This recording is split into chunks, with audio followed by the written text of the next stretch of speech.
بابا جی رحمۃ اللہ علیہ فرمایا کرتے تھے، آج قدر کر لو، ہمارے بعد ہم جیسا بھی تمہیں کوئی نہیں ملے گا، ہمارے بعد ہم جیسا بھی تمہیں کوئی نہیں ملے گا۔ آج اس روئے زمین پر، اس دھرتی پر کوئی دکھا دو بابا جی جیسا، ایسا دلیر جوان ہو، ایسا نڈر بہادر ہو۔ معذوری کی حالت میں ہم تو عذر پیش کرتے ہیں نا، میرے بچے ہیں، میری شادی ہے، میرے بھائی ہیں، عزیز و اقارب ہیں، میں چلا گیا یہ بھوکے مر جائیں گے۔ خادم حسین کے بچے نہیں تھے، ان کی برادری نہیں تھی، ان کی رشتہ داریاں نہیں تھی، انہیں پیٹ نہیں تھا، سب کچھ تھا، لیکن کیا ہے، ٹانگیں بھی نہیں تھی، ٹانگیں بھی نہیں تھی۔ معذور کی حالت میں آپ فرمایا کرتے تھے، میں اگر رب کی بارگاہ میں اپنا عذر قیامت کے دن پیش کروں کہ مولا میرا یہ عذر کافی ہے، میں چل نہیں سکتا تھا، میں پھر نہیں سکتا تھا، میں کس کس کے پاس جاتا، شاید میرا یہ عذر قبول بھی ہو جاتا، لیکن نادانو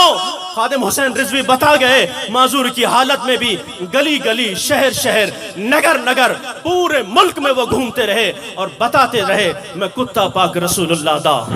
بھونکے شور مچاوے، میں کتا پاک رسول اللہ دا بھونکے شور مچاوے۔ عزیزان محترم، آج ہم آپ کو یہی بتانا چاہتے ہیں، ہم اہل سنت میں ایک کمی یہ بھی ہے، جب کوئی پیر یا عالم دین زندہ ہوتا ہے ہم اس کی تب قدر نہیں کرتے، جب وہ وفات پا جاتا ہے پھر قطب الاقطاب، غوث الاغیاث، پتہ نہیں مناظر اسلام، پتہ نہیں کیا سے کیا القابات لگاتے ہیں۔ خدا کے لیے جب وہ زندہ ہو اس کی قدر کر لیا کرو، اس کی باتوں پہ عمل کر لیا کرو۔ اس لیے آج نگاہیں ڈھونڈتی رہیں گی خادم حسین رضوی کو، خادم حسین رضوی تمہیں نہیں ملے گا، لیکن اس کا نظریہ آج زندہ ہے، اس کے ماننے والے لاکھوں کروڑوں آج بھی آپ کو اس طرف بلا رہے ہیں، آؤ اگر اپنا ایمان بچانا ہے، اپنا ایمان بچانا ہے، آؤ اس قافلے میں شامل ہو جاؤ، اس قافلے میں شامل ہو جاؤ۔ یہ قافلہ چل رہا ہے اور اسی طرح انشاءاللہ تا قیامت چلتا رہے گا۔ آج کیا ہو رہا ہے عزیزان محترم، ہم ذکر حسین کی محفل تو سجاتے ہیں، امام حسین سے محبت کے دم بھرتے ہیں، لیکن عزیزان محترم ہمارا کردار کیا بتا رہا ہے، ہمارا کردار کیا بتاتا ہے کہ ہم کن کے ساتھ کھڑے ہیں؟ حسینیوں کے ساتھ کھڑے ہیں، یزیدیوں کے ساتھ کھڑے ہیں۔ یزید اس وقت تو وہ ایک تھا، لیکن آج آپ کو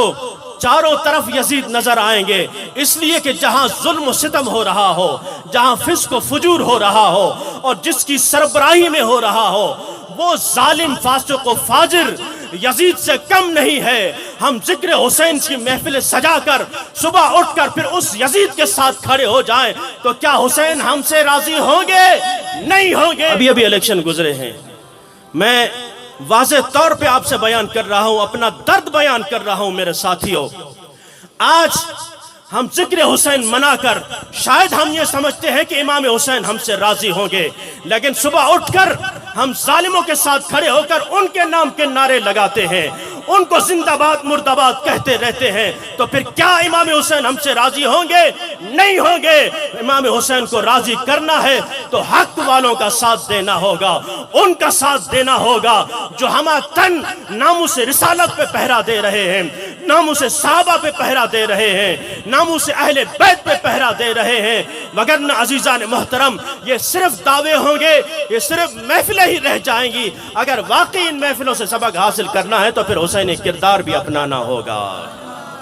حسینی کردار بھی اپنانا ہوگا۔